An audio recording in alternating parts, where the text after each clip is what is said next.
ಹಸಿರು ಕ್ರಾಂತಿಯ ಭೂಮಿ ಇದಾಗಿದೆ ಅಂತಕ್ಕಂಥದ್ದು ತಮ್ಮಗಳಿಗೂ ಗೊತ್ತಿದೆ, ನಮ್ಮಗಳಿಗೂ ಗೊತ್ತಿದೆ. ಇಲ್ಲಿರ್ತಕ್ಕಂಥ ರೈತ ಮುಖಂಡರುಗಳಿಗೆ ಇದರ ಅರಿವು ಇಂದಿನಿಂದ ಅಲ್ಲ, ಅವರ ಪಿತ್ರಾರ್ಜಿತ ಕಾಲದಿಂದಾನು ಅವರ ಇವತ್ತು ಅವ್ರ ಕಾಲದವರೆಗೂ ಕೂಡ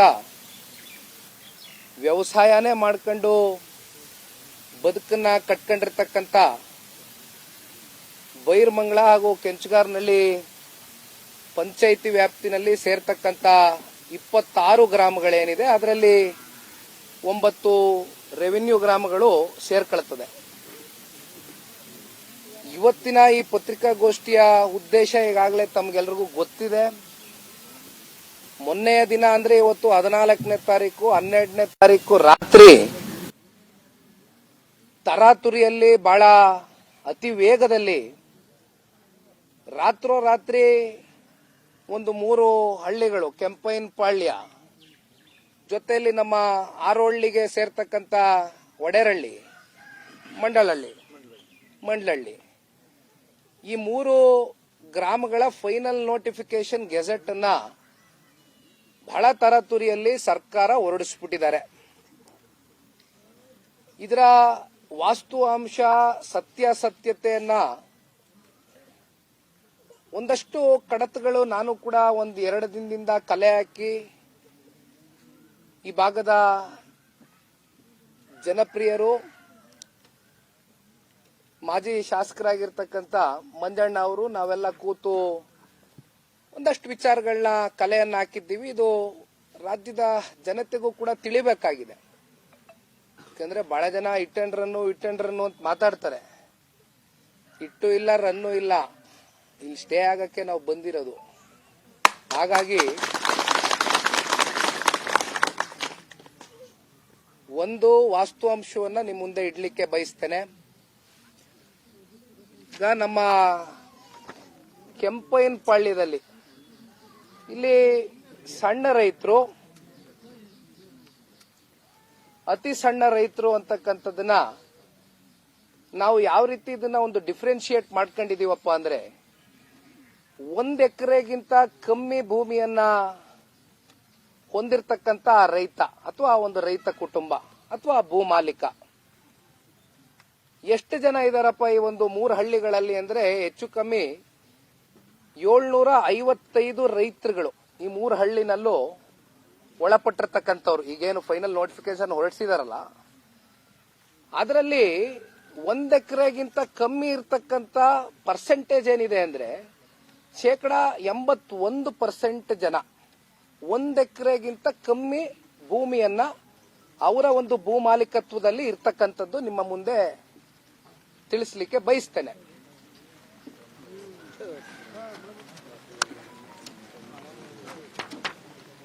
ಇರ್ಲಿ, ಶುಭ ಸೂಚನೆ. ನಿಮಗೇನ್ ತೊಂದರೆ ಇಲ್ಲ ಅಂದ್ರೆ ನಾನು ನೆನ್ಕೊಂಡು ಪ್ರೆಸ್ ಮೀಟ್ ಮಾಡ್ತೀನಿ. ನಿಮ್ಮ ಮೈಕ್ ಏನ್ ತೊಂದರೆ ಇಲ್ವಾ? ಕ್ಯಾಮ್ರಾಗಳು ಸ್ವಲ್ಪ ಏನ್ ಛತ್ರಿ ಹಿಡಿಬೋದ ಹಂಗಾರೆ? ಅಲ್ಲ, ನನಗೇನ್ ಛತ್ರಿ ಬೇಡ, ಬಟ್ ಆಯ್ತು, ನಿಲ್ತದೆ ಬಿಡಿ. ಅದೇನ್ ಮಳೆಗಾಳಿ ಬಿಸ್ಲಿಗೆಲ್ಲ ಬಿರುಗಾಳಿಗೆಲ್ಲ ಎದಕ್ಕೆ ಕುತ್ಕೊಳಕ್ ಆಗಲ್ಲ.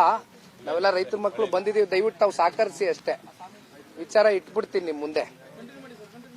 ಈಗ ನಾನೇನ್ ಹೇಳ್ತಾ ಇದ್ದೆ, 1 ಎಕರೆಗಿಂತ ಕಮ್ಮಿ ಜಮೀನನ್ನ ಹೊಂದಿರತಕ್ಕಂತ ರೈತ ಕುಟುಂಬಗಳು 81% ಇದೆ ಶೇಕಡ.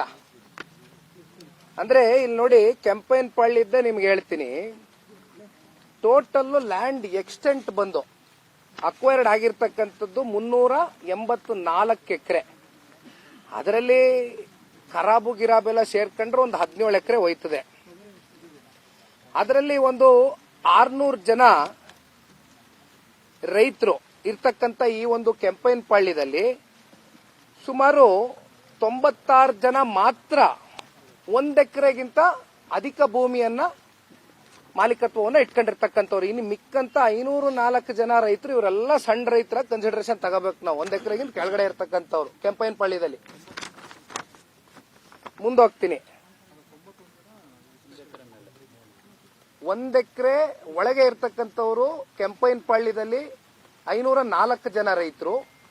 ಓವರ್ ಆಲ್ ಆಗಿ 600 ಜನ ರೈತ ಕುಟುಂಬಗಳಿರ್ತಕ್ಕಂಥ ಜಾಗದಲ್ಲಿ ಇನ್ನ 96 ಎಕರೆ 1 ಎಕರೆಗಿಂತ ಅಧಿಕ ಇರ್ತಕ್ಕಂಥವ್ರು. ಇನ್ನ ವಡೇರಳ್ಳಿ ಭಾಗದಲ್ಲಿ 63 ಎಕರೆ ಅಕ್ವಿಸಿಷನ್ಗೆ ಮಾಡಿದ್ದಾರೆ. ಅದರಲ್ಲಿ 1-2 ಎಕರೆ ಖರಾಬು.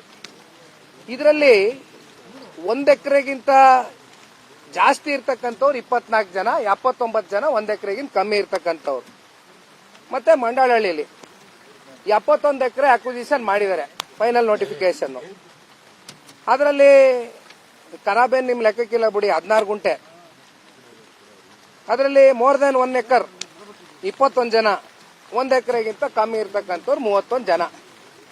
ಇದು ನೀವು ಮುಂದೆ ಇಟ್ಟಿದ್ದೀನಣ್ಣ, ದಯವಿಟ್ಟು ನಾವು ನೀವೆಲ್ಲರೂ ಮೈಂಡ್ಗೆ ಹಾಕೋಣ. ಈಗ ವಿಚಾರ ಎಲ್ಲಿಗೆ ಬಂದು ನಿಂತಿದ್ಯಪ್ಪ ಅಂದ್ರೆ, ತಮಗೆ ಗೊತ್ತಿದೆ ಈಗಾಗಲೇ ಬೀದಿನಲ್ಲಿ ರೈತ ಹೆಣ್ಣುಮಕ್ಕಳಿಂದ ಹಿಡಿದು ರೈತ ಮುಖಂಡರಿಂದ ಹಿಡಿದು ವಯಸ್ಸನ್ನು ಕೂಡ ಲೆಕ್ಕಾಚಾರ ಮಾಡಿದಿರಾ, ಸಣ್ಣ ವಯಸ್ಸಿನ ಮಕ್ಕಳುಗಳು 85-90 ವರ್ಷ ಆಗಿರ್ತಕ್ಕಂಥ ಆರೋಗ್ಯದ ಸಮಸ್ಯೆಗಳು ಇರ್ತಕ್ಕಂಥ ಆ ವಯಸ್ಸಿನಲ್ಲೂ ಕೂಡ ನಮ್ಮ ಪಿತ್ರಾರ್ಜಿತ ಆಸ್ತಿಯನ್ನು ನಾವು ಉಳಿಸ್ಕೊಳ್ಬೇಕು ಅಂತಕ್ಕಂಥ ಹೋರಾಟ ಮಾಡ್ತಾ ಇರ್ತಕ್ಕಂಥ 2 ಪಂಚಾಯಿತಿಯ ರೈತರೇನಿದ್ದಾರೆ, ಸರಿಸುಮಾರು 450 ದಿನಕ್ಕೂ ಮಿಗಿಲಾಗಿ ಬೀದಿನಲ್ಲಿ ಹೋರಾಟ ಮಾಡ್ತಾ ಇದ್ದಾರೆ. ಆಗತ್ತಾ? ಮಾತಾಡ್ಬೋದಲ್ಲ?